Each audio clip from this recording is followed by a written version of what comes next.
Bonjour et bienvenue à l'édition de ce jour. Nous allons rester sur le thème de la lumière parce que nous devons briller plus que jamais en ce mois de juillet de manière à faire peur au monde des ténèbres. Et le passage examiné est tiré de la deuxième épître à Timothée au chapitre 1, verset 14. Il est écrit: Garde le bon dépôt par le Saint-Esprit qui habite en nous. Nous avons parlé de recevoir la lumière de Dieu. Nous l'avons reçue. Nous avons parlé de comment l'entretenir, mais maintenant, comment la garder. Lorsque nous devenons enfants de Dieu, nous confessons Jésus-Christ comme notre seul Seigneur et notre seul Sauveur. Nous acceptons de vivre selon ses principes.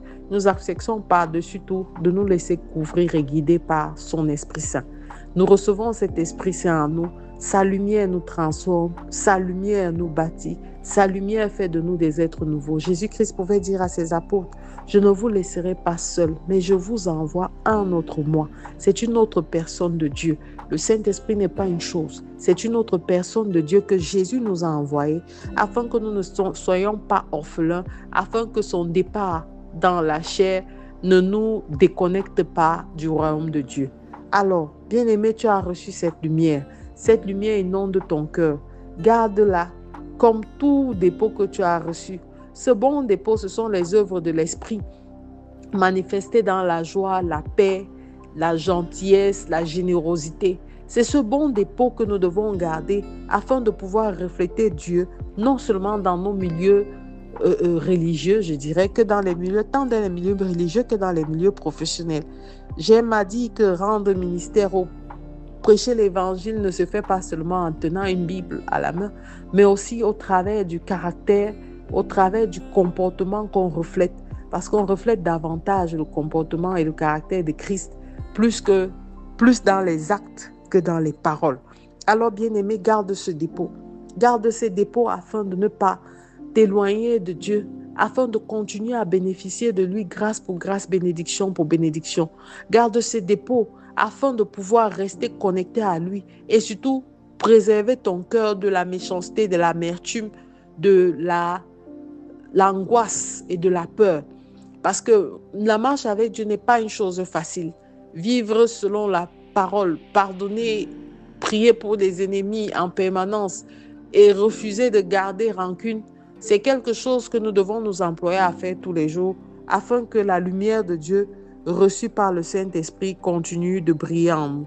Nous devons pouvoir nous dire que nous devons exceller en toutes choses dans ces attitudes qui nous rendent libres devant notre Seigneur afin de se libérer de la servitude, de la jalousie, de l'envie, de la colère, de l'animosité et de toute autre forme de mal-être qui peuvent nous déconnecter de notre relation avec Dieu, mais plus nous causer du tort.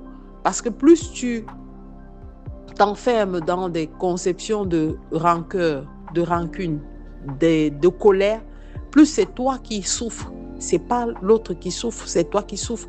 Et Dieu ne nous a pas appelés à cette souffrance. Garde ce dépôt, bien-aimé. Garde cette joie, même si au devant, tout semble sombre.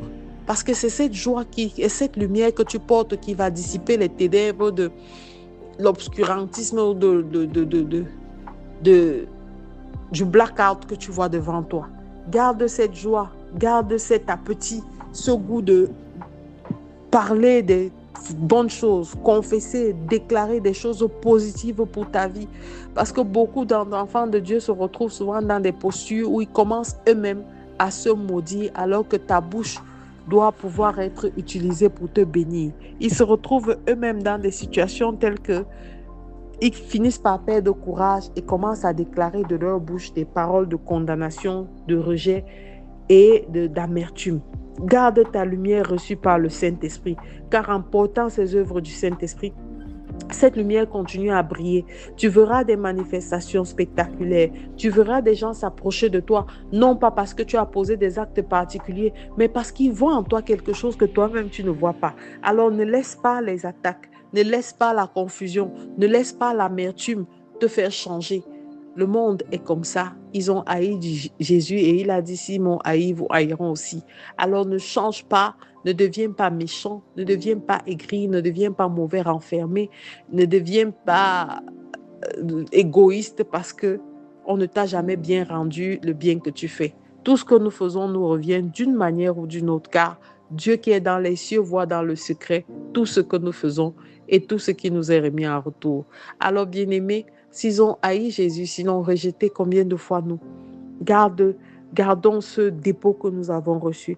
Gardons ce bon dépôt dans la joie, dans la paix et dans l'assurance de ce que celui qui sait tout, celui qui peut faire infiniment au-delà de ce que nous pensons et espérons, est là et il pourvoira, il veille sur nous.